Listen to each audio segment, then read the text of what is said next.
Naquele tempo, Jesus foi conduzido pelo Espírito ao deserto, a fim de ser tentado pelo demônio. Jejuou 40 dias e 40 noites, e por fim teve fome.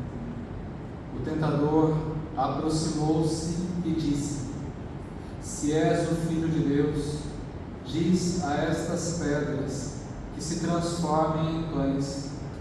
Jesus respondeu: Está escrito: nem só de pão vive o homem, mas de toda a palavra que sai da boca de Deus. Então o demônio conduziu-o à cidade santa, levou-o ao pináculo do templo e disse: Se és o Filho de Deus, lança-te daqui abaixo, pois está escrito: Deus mandará aos seus anjos que te recebam nas suas mãos, para que não tropeces em alguma pedra. Respondeu-lhe Jesus: Também está escrito: Não tentarás o Senhor teu Deus. De novo, o demônio o levou consigo a um monte muito alto, mostrou-lhe todos os reinos do mundo e sua glória, e disse: Tudo isto te darei, se te prostrares diante de mim e me adorares.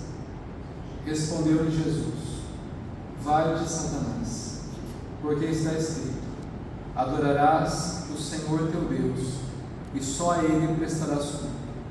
Então o demônio deixou, e logo os anjos se aproximaram e serviram a Jesus.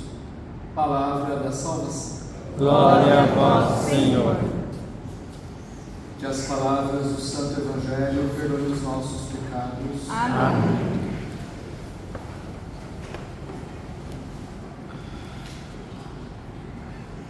A primeira leitura que foi proclamada do livro do Gênesis narra a queda dos primeiros pais e, com isso, a entrada do pecado no mundo.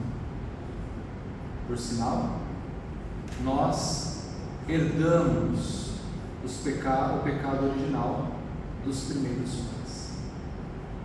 Mas prestem atenção: o tentador, na figura da serpente, tenta convencer a mulher, citando, poderíamos dizer, as Sagradas Escrituras, porque distorce o sentido daquilo que Deus havia dito. É verdade, diz a serpente à mulher, que Deus proibiu-lhes de comer de todos os frutos das árvores do jardim? A mulher, conhecedora do que Deus havia dito, responde: não. Deus proibiu-nos apenas de comer da árvore do conhecimento do bem e do mal e da árvore da vida, sob pena de morte. Então o que diz a serpente? Não morrereis.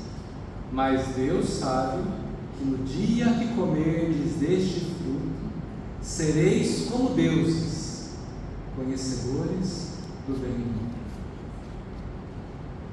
Ser como deuses, conhecedores do bem e do mal, é um pecado que perpassa a nossa história. Pense nos tempos de hoje. Vivemos aquilo que o Papa Bento XVI chamava de ditadura do relativismo, onde as pessoas prescindem de Deus e querem decidir por si mesmas o que é bom e o que é mal. E mesmo dentro da igreja, agem como hereges, escolhem aquilo que querem observar dos ensinamentos sagrados e aquilo que não querem viver dos ensinamentos sagrados rejeitam. Então, não é uma prerrogativa dos primeiros pais. Infelizmente, muitos, talvez até nós, vivamos desta maneira, sendo como deuses, prescindindo de Deus, escolhendo por nós mesmos o que é certo e o que é errado. Nosso Senhor Jesus Cristo, em contrapartida, não foi seduzido pelo tentador, que se apresenta a Ele conforme o Evangelho que escolhi, o Evangelho do Monte das Tentações. Há pouco estávamos ali. E também, usando o recurso do que Deus havia dito no Antigo Testamento, tenta distorcer o sentido real das Escrituras. E como dizia lá, citando também o Papa Bento XVI, que diz que o demônio tenta o Senhor neste momento a fazer coisas extraordinárias, a provar que Ele é Deus. Nosso Senhor fez coisas extraordinárias em outros momentos, mas não por sugestão do demônio. Multiplicou os pães quando viu mais de 5.000 homens com fome, por exemplo, mas não por sugestão do demônio.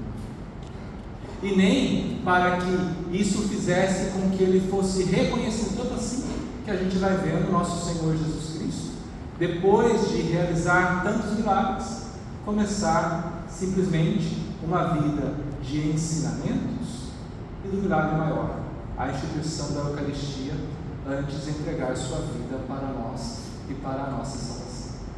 Mas prestem atenção especialmente na última tentação. O demônio, do monte da tentação, mostrando o oásis a nosso Senhor, como dizia a nossa guia no nosso ônibus, diz assim: te darei tudo isso. E ela reforçava. Imagine vocês, depois de 40 dias no deserto, você vê um oásis.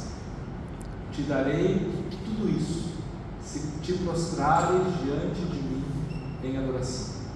Qual foi a resposta de nosso Senhor?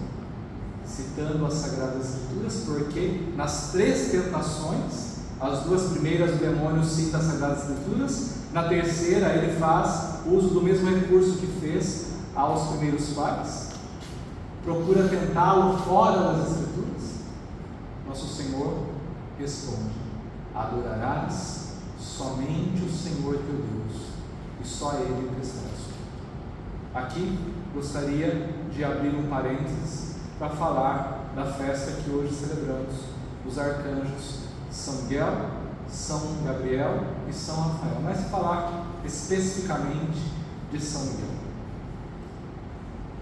O que podemos entender sobre o combate de São Miguel e de Lúcifer? Entendam, conforme a teologia tradicional da Igreja, Deus criou antes que os homens a seres espirituais por espíritos, os anjos. Esses anjos, embora crescem na existência de Deus, sabiam ser real a existência de Deus, ainda não o viam face a face. Para serem admitidos a contemplá-lo face a face, Deus submeteu-os a uma prova. Qual prova? Disse, revelou-lhes, melhor dizendo, que a segunda pessoa da Santíssima Trindade, o Filho, iria encarnar-se, tornar-se homem, então menos que um anjo, porque um anjo é espírito. E nesse momento começa a rebelião. Depois ainda revela que Deus iria nascer de uma mulher e por fim iria entregar sua vida no madeiro da cruz. Alguns anjos, liderados por Lúcifer, não aceitaram e se rebelaram contra Deus. Como foi essa rebelião? Uma rebelião intelectual. Tentaram convencer os outros anjos de que isso não poderia acontecer. Hoje a gente vive, não é, num contexto que é muito claro para nós esta guerra cultural em que nós vivemos. O marxismo cultural, por exemplo, para ilustrar bem esta ideia, nas nossas universidades, formando pensamentos contrários à fé. Só para que vocês entendam um pouco assim o que eu estou querendo dizer. Alguns anjos se deixaram convencer, outros não se deixaram convencer, e dentre eles levantou-se São Miguel. São Miguel é um arcanjo. Então, nos coros dos anjos, os 9 coros, padre, existe hierarquia? Não existe? Claro que existe. Nossa Senhora está acima dos anjos e dos santos. Existe hierarquia. Dos 9 coros dos anjos, os arcanjos são o penúltimo coro. Então, São Miguel pertencia ao penúltimo coro dos anjos. E como seu próprio nome destaca para nós, quem como Deus não aceitou a tentação de Lúcifer? Quem como Deus? E por quê? Porque, embora pertencesse ao penúltimo dos coros dos anjos, São Miguel era, dentre os seres puramente espirituais, aquele que tinha um amor mais ardente a Deus.